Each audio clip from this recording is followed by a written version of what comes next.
गणित का question solve करेंगे, है ना। ये इम्पोर्टेंट है आप लोगों के एग्ज़ाम के लिए, तो आप लोग इसको देखिएगा, हल कीजिएगा, है ना। और बहुत ही फ़ायदेमंद होगा आप लोगों के लिए। तो यहाँ पर जैसे फार्मूला दिया हुआ है, ठीक है, ये फार्मूला बहुत इम्पोर्टेंट है। इस क्वेश्चन को यहाँ जो दिया है इसको हल करने के लिए इसके साथ ही साथ ये 9th क्लास में भी आप लोगों को इसका आवश्यकता पड़ेगा, तो इसलिए इस क्वेश्चन को भूलना नहीं है, इसको हल करना है, ठीक है। तो देखेंगे एक नंबर क्वेश्चन इसमें दिया है -2xy का संख्यात्मक गुणांक क्या है। -2xy का संख्यात्मक गुणांक पूछा है, ठीक है। -2xy का संख्यात्मक गुणांक का मतलब है ये जो xy है, xy किसका साथ में गुना हुआ है ना, तो -2 से, यही उसका संख्यात्मक गुणांक होगा। xy का संख्यात्मक गुणांक कितना होगा, तो -2 होगा, ठीक है। -2 किस ऑप्शन में दिया है, तो ऑप्शन नंबर बी में। तो ये समझ में आया होगा। तो 2 नंबर इसी प्रकार से 7xy व्यंजक का संख्यात्मक गुणांक होगा। तो 7xy किसके साथ गुना हुआ है, तो 7 से हुआ है, ठीक, इसलिए 7 आंसर होगा। इसी प्रकार से 3 नंबर -7x² व्यंजक का संख्यात्मक गुणांक पूछा है, ठीक। तो x² किसके साथ गुना हुआ है, -7 के साथ में, इसलिए -7 आंसर होगा। इसी प्रकार से 2/3x का संख्यात्मक गुणांक, तो x का संख्यात्मक गुणांक माने कौन सा नंबर से गुना हुआ है, तो 2/3 से हुआ है, तो ये आंसर होगा। इसी प्रकार 5 नंबर 4/7x² का संख्यात्मक गुणांक, तो x² का संख्यात्मक गुणांक क्या है, 4/7 है, ठीक। इसी प्रकार से 6 नंबर का -3/4x का संख्यात्मक गुणांक पूछा है, तो x का संख्यात्मक गुणांक -3/4 होगा, ये राइट होगा, ठीक। 7 नंबर का क्वेश्चन देखेंगे, तो व्यंजक -5/4x² का संख्यात्मक गुणांक होगा। तो x² का संख्यात्मक गुणांक क्या है, -5/4, ये होगा आंसर, ठीक। इसी प्रकार से 8 नंबर क्वेश्चन देखेंगे, निम्नांकित में से कौन एक पदी बीजीय व्यंजक है। एक पदी बोला है, ठीक। यहाँ पर देखिए, ये एक और एक कितना पद हो गया, 2 पद हो गया ना। यहाँ पर सी नंबर देखेंगे, 1 2 3 पद है, यहाँ 1 2 3 पद है, तो एक पदी कौन है, तो एक पदी ऑप्शन बी होगा, ठीक है। इसी प्रकार से फिर 9 नंबर में देखेंगे, एक पदी पूछा है, तो कौन सा ऑप्शन होगा एक पदी, ऑप्शन बी होगा। 10 नंबर में द्विपदी बीजीय व्यंजक, ये ए नंबर में जो दिया है क्या है, यह है एक पदी है। हम लोग ऊपर में देखें कौन एक पदी है कौन द्विपदी है ना, द्विपदी है, तो ये 1 2, इसमें 2 पद है, तो द्विपद हो गया, ठीक। यहाँ पर 1 2 3, ये 3 पदी है, ठीक, तो द्विपदी पूछा था, तो ऑप्शन बी होगा सही। क्वेश्चन नंबर 11, निम्न में कौन द्विपदी बीजीय व्यंजक, यहाँ द्विपदी पूछा है, तो फर्स्ट ऑप्शन हो जाएगा, ये सब एक पदी बीजीय व्यंजक है, ठीक। क्वेश्चन नंबर 12, निम्न में कौन त्रिपदी बीजीय व्यंजक है, तो इसमें 3 पद ढूंढना है। ये कितना पद है, 1 2 पद, ये कितना पद, ये 2 पद, ये कितना पद, 1 पद, तो कौन त्रिपदी है, ऑप्शन बी, ठीक है। क्वेश्चन नंबर 13, 8xy बीजीय व्यंजक है। अरे यहाँ पर कितना पद है, 1 पद है, तो 1 पदी होगा।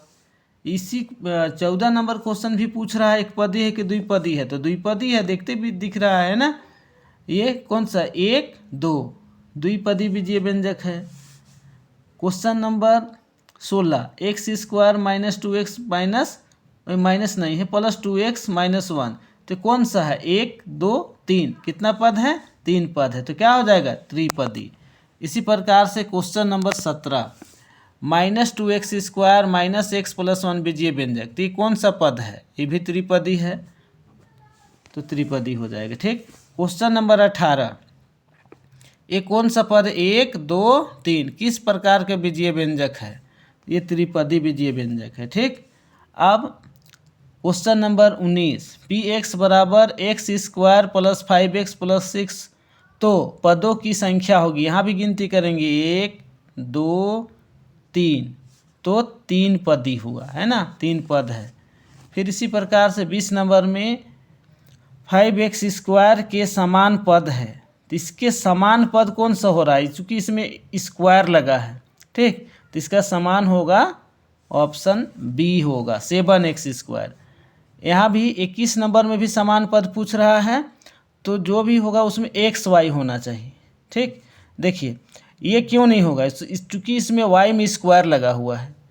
उसी प्रकार से b क्यों नहीं होगा? तो b में क्या है? इसमें भी x में स्क्वायर लगा हुआ है। समान पद कौन होगा? ऑप्शन ए, क्योंकि इसमें 5xy है, इसमें 7xy, दोनों में इसमें xy है, इसमें भी xy है।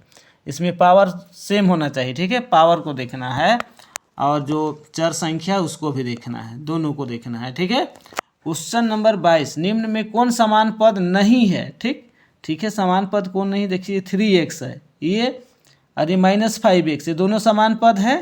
सी नंबर, ये भी समान पद है। ऑप्शन डी समान पद नहीं है। क्यों नहीं है? क्योंकि x में इसमें स्क्वायर लगा है, बाकी सब में स्क्वायर नहीं लगा है। ठीक, अब आगे देखते हैं 23 नंबर क्वेश्चन, 3x तथा 6x स्क्वायर के लिए सही विकल्प चुने। दोनों समान पद है? बिल्कुल नहीं है। दोनों असमान पद है? हाँ, दोनों असमान पद है। ठीक, ये सही होगा। क्वेश्चन नंबर 24, 4x तथा 8x स्क्वायर के लिए सही विकल्प चुने। दोनों असमान पद है यहाँ भी। इसी प्रकार से ये दोनों को जोड़ना है 25 नंबर का। तो 25 नंबर का क्वेश्चन है, इसको योगफल ज्ञात करने बोला है। तो योगफल हम लोग इस तरह से जोड़े, x - 3 प्लस 12 प्लस 2x। ये 2x और 1x को जोड़ देंगे तो 3x होगा। ये 12 और 3 जुटेगा नहीं। क्यों नहीं जुटेगा? जोड़ना है तो जुटेगा, क्यों नहीं? क्योंकि यहाँ माइनस है और ये प्लस में है, इसलिए नहीं जुटेगा। ठीक है, तो 12 में 3 घटाएंगे तो प्लस का 9 बचेगा और आंसर यही होगा 3x प्लस 9। तो कौन सा ऑप्शन में? ऑप्शन 3x प्लस 9 कौन ऑप्शन में है? तो ऑप्शन नंबर फर्स्ट में है। ठीक, इसी प्रकार से 26 नंबर का क्वेश्चन है, x स्क्वायर - 1 x स्क्वायर -1 और 1 - x स्क्वायर। 26 ने x square -1 plus 1 - x square, ये दोनों का योगफल पूछा। तो ये योगफल के जगह में क्या हो जाएगा? दोनों ही कट जाएगा। क्यों? ये प्लस में है और ये दोनों ए माइनस में, ये प्लस में, ए माइनस में, कट जाएगा। यहाँ भी दोनों ई कट जाएगा, तो क्या आएगा? 0 आएगा। कौन सा ऑप्शन में 0 है? कौन सा ऑप्शन में 0 है? तो ऑप्शन ए में है। ठीक है, इसी प्रकार से 27 नंबर का क्वेश्चन है, 15m - 15m स्क्वायर एवं 6m स्क्वायर -30 का योगफल। तो इसमें 15m में 13m घटाएंगे तो कितना बचेगा? तो 15m में 13m घटाएंगे तो 2m बचेगा और -5m square plus 6m square, तो यहाँ बचेगा सिर्फ m स्क्वायर। कौन सा ऑप्शन में इतना आंसर दिया है? वही आंसर। जैसे यहाँ पर 2m प्लस m स्क्वायर, इसको बस सजा देना है। आंसर में यही किया, m square plus 2m। Question number देखना है ना, फर्स्ट में होगा m स्क्वायर प्लस 2m। समझ में आया होगा। ठीक है, इसी प्रकार से 28 नंबर का भी बनेगा, बना लेना है, क्योंकि लंबा वीडियो हो जाएगा इसलिए। अब बाकी जो क्वेश्चन बचा उसको मैं दूसरा वीडियो में बताऊंगा आप लोग को। ठीक है।